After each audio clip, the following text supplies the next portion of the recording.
अगला वो क्या कहना चाह रहा है, मीजोलिथिक साइट।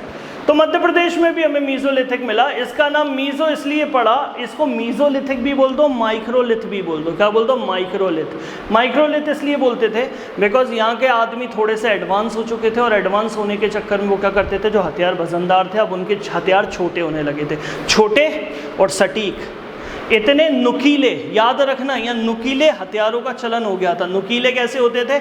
यहाँ से हमें ये समझने आता था कि यहाँ के जो हथियार होते थे, अब पहले तो हथियार बड़े इस तरीके से पत्थर बनाते थे और ये पत्थर फेंक देते थे। अब उन्होंने क्या करा, इसको शार्पन एजेस कर लिया। एजेस मतलब होता है किनारों पे शार्प कर लिया दोनों तरफ से और एक कोन बना ली, बस अब सीधे जानवर में घुसेड़ दो, मार देते हैं, इस तरीके से चलता था। तो अब यहाँ पे इंपॉर्टेंट चीज़ हमें क्या देखने को मिली, तो मैं आपको टिक लगा देता हूँ, आप लेक्चर में देख लेना। सबसे पहली चीज़ हमें यहाँ देखने को मिलती है कि ये जो है वो माइक्रोलिथिक टूल्स हो गए थे। और माइक्रोलिथिक टूल्स कौन से थे बॉस? किस पत्थर से बने थे? क्वार्टरजाइट। ठीक है, ये क्वार्टरजाइट से हमें देखने को मिलते हैं। अगला यहाँ पर जो सबसे इंपॉर्टेंटली अगर कोई साइट है तो वो कौन सी है? आदमगढ़। आदमगढ़ हिल्स जो है वो कहाँ पाई जाती है? नर्मदापुरम। एक्चुअली पुरानी बुक्स में होशंगाबाद मिलेगा, बट मेक इट राइट। ठीक है, अगली चीज़ हमें क्या मिलता है? फेमस, बहुत इंपॉर्टेंट, जो प्री हिस्टोरिकल रॉक शेल्टर्स और रॉक पेंटिंग है वो किसने डिस्कवर करी थी? बहुत बहुत बहुत इंपॉर्टेंट, वो डिस्कवर करी थी किसने? मनोरंजन घोष ने। किसने डिस्कवर करी थी? मनोरंजन घोष। मोस्ट इंपॉर्टेंट, कौन सी एज की? मीजोलिथिक एज में भाई साहब जो रॉक शेल्टर्स और रॉक पेंटिंग जो डिस्कवर करी गई थी वो किसने करी थी? मनोरंजन घोष। मोस्ट इंपॉर्टेंट, ये याद करना है। ठीक, कौन सी एज हो गई? बड़ा इजी है, एम से मीजोलिथिक, एम से मनोरंजन घोष, याद हो जाएगा। मनोरंजन घोष कहाँ पर फाइंड करी? आदमगढ़। आदमगढ़ हिल कहाँ पर है भाई साहब? अब आपसे क्वेश्चन कैसा भी फ्रेम हो, आप तो ये बता दो मध्य पाषाण काल में या मीजोलिथिक एज में हमें पेंटिंग्स के जो रिकॉर्ड मिलते हैं वो कहाँ मिलते हैं? आदमगढ़ हिल। आदमगढ़ हिल कहाँ है? नर्मदापुरम। किस बंदे ने डिस्कवर करी थी? मनोरंजन घोष। देखो दो क्वेश्चन बन गए। पैलियोलिथिक एज में हमें हड्डी का स्कल की हड्डी मिली थी और वो डिस्कवर किसने करी थी? अरुण सोनाकिया। कहाँ पर डिस्कवर करी थी? ये उसमें से क्वेश्चन राइट हो गया। कौन कौन सी साइट थी वो दूसरे क्वेश्चन हो गए। इसमें इंपॉर्टेंट मनोरंजन घोष ने 1922 में एक स्टोन आर्टिफैक्ट, आर्टिफैक्ट मतलब क्या होता है? पुराने अवशेष। आर्टिफैक्ट किससे बोलते हैं? पुराने अवशेष। सोचो कभी आपने गुना खोदा और कभी आपको अंग्रेजों के ज़माने की कहीं राइफल और कारतूस मिल गए तो वो आर्टिफैक्ट हो गया। ठीक है, क्या हो गया? आर्टिफैक्ट। आर्ट का है, आर्ट और फैक्ट से मिला। लोअर पहले थे हैज़ बीन एक्सकवेटेड हियर, यहीं पर हमें पुराने लोगों के आर्टिफैक्ट्स मिले हैं, पैलियोलिथिक और मीजोलिथिक। पूरी बकवास है। मेन इंपॉर्टेंट क्या है? मीजोलिथिक साइट हमें मिलती है कहाँ पर? आदमगढ़ हिल्स पर। और पैलियोलिथिक साइट हमें कहाँ मिली थी भाई साहब? हथनौरा में। दो चीज़ें हो गई, साइट के नाम याद हो जाएंगे, साइट के बाद ढूंढने वालों के नाम याद हो जाएंगे। अगला, अब यहाँ पर इंपॉर्टेंट साइट्स कौन कौन सी हैं? तो गुप्तेश्वर कहाँ पर है? नरसिंहपुर में। यहाँ पर हमें क्या मिला है?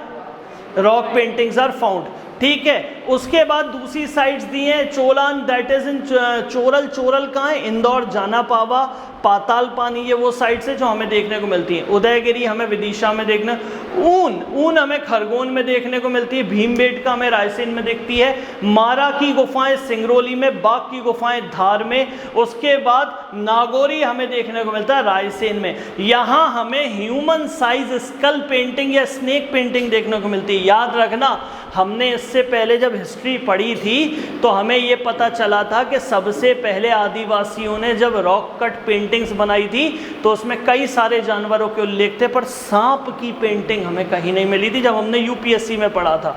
तो सेम थिंग हमें यहाँ पता चलता है कि यहाँ नागौरी रायसेन में मनुष्य के आकार के सांपों की पेंटिंग बनाई गई है। तो कौन सी साइज की पेंटिंग है ये दिमाग में रखना। तो ये दो एजेस हो गई।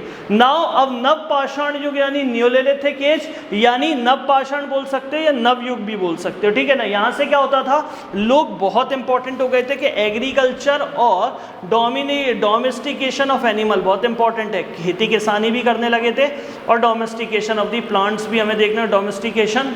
उसके बाद was also the important feature. अब यहाँ के लोग हमें क्या उगाते देखते हैं? चावल, वीट, बार्ले और millet. Domestication of plants and अब यहाँ पर हमें क्या देखने को मिलता है कि शीप, गॉट और कैटल हमें यहाँ देखने को मिलती है। और धीरे धीरे लोग इकट्ठा रहने लगे थे। इकट्ठा रहने के बाद यहाँ पर हमें division of labour on the base of sex, यानी पुरुष और महिला के आधार पर हमें यहाँ डिवीजन देखने को मिलता है। तो ये पूरा कट कॉपी पेस्ट है किसका, कौन सी वाली बुक का, पूनम दलाल एंड दहिया का।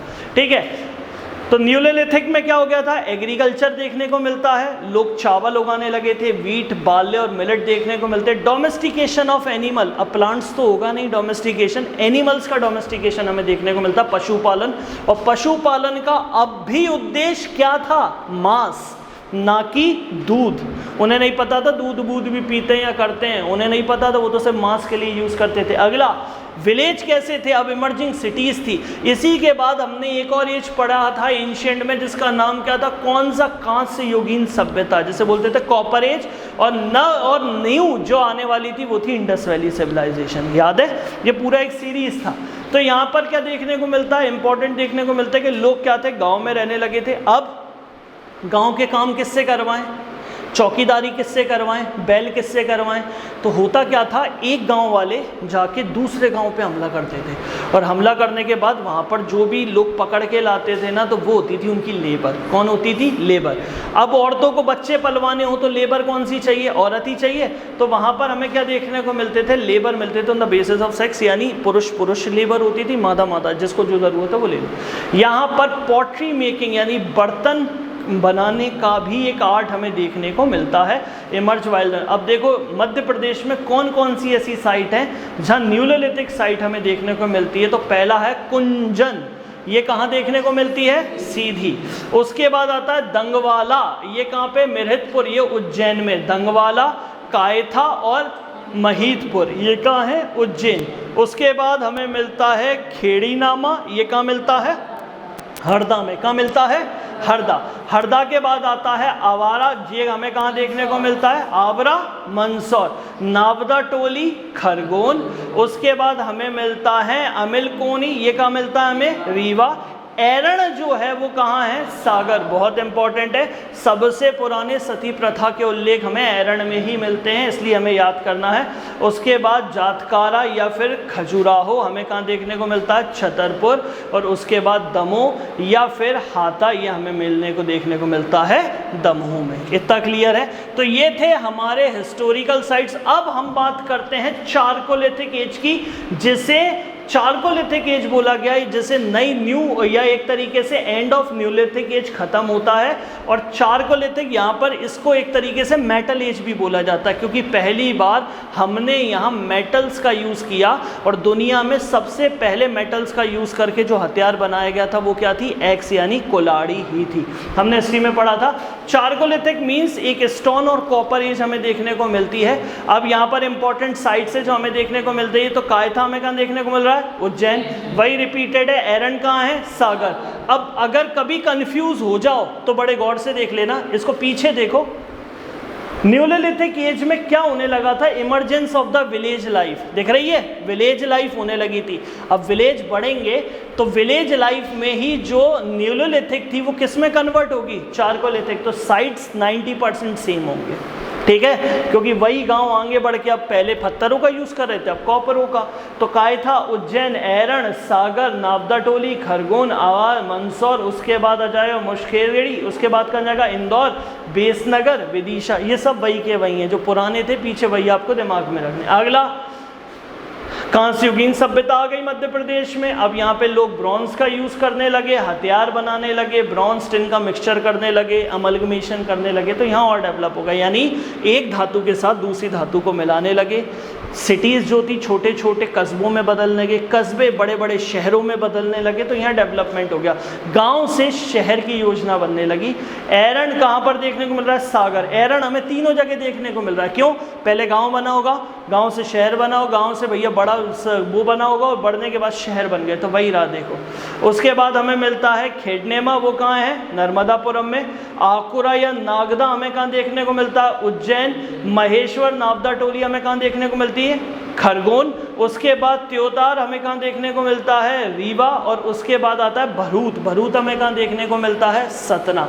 तो यहाँ पे हमारा एंशिएंट एज की हिस्टोरिकल साइट फिनिश होती हैं। क्लियर है, इससे इतना दिमाग में रखना। अब ये बताओ, यहाँ तक कोई डाउट है क्या? कोई कैसा भी। यहाँ पे एक वीडियो अपन ऑफ करते हैं। चलो एक बार देख लो अब